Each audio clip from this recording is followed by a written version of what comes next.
What's the most chilling discovery you've ever made? My grandmother insisted that every parent must retreat to a secluded spiritual haven once their youngest child reached 18. I was already haunted by the thought of my mother vanishing forever. But then I uncovered a horrifying truth. My grandmother had ruled our family with an iron grip for as long as anyone could recall. From her sprawling Gothic manor, she dictated every detail of our lives, where 3 generations lived under her command. Her decree was clear. Once the youngest child turned 18, parents had to depart for a sacred retreat to seek enlightenment, free from worldly distractions. No one could visit, as it would disrupt their path to transcendence. We received eloquent letters from departed parents describing tranquil gardens and shimmering lakes. Growing up, I saw aunts and uncles leave with packed bags and tearful yet optimistic farewells, never to return. When I turned 17, my grandmother began preparing my mother for her imminent departure. She moved Mom into a special chamber called the transition room and taught her meditation practices for her new existence. Mom seemed genuinely thrilled, speaking of finally having time to reflect after years of raising children. She'd show me glossy pamphlets my grandmother provided,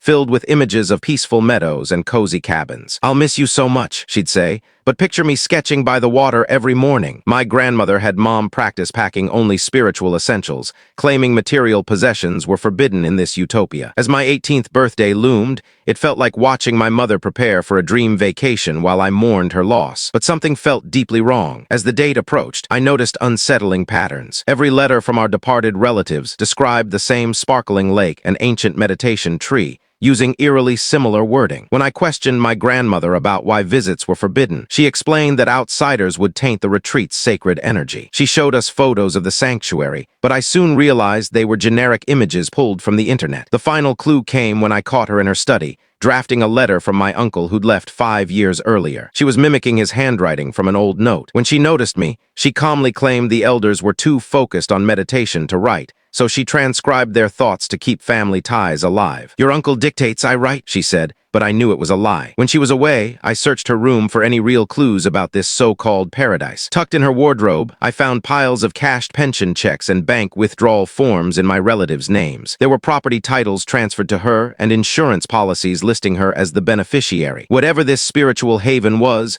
my grandmother was profiting from it. Meanwhile, my mother was giving away her possessions and writing farewell notes to friends, completely unaware she was preparing for captivity. She'd hum softly while sorting through old photos, choosing which memories to leave behind for me. "Only 2 months until my sacred journey begins," she'd say with a joy that turned my stomach. Then she'd look at me and murmur, "But I hate the thought of leaving you." I knew I had to act. 3 weeks before my birthday,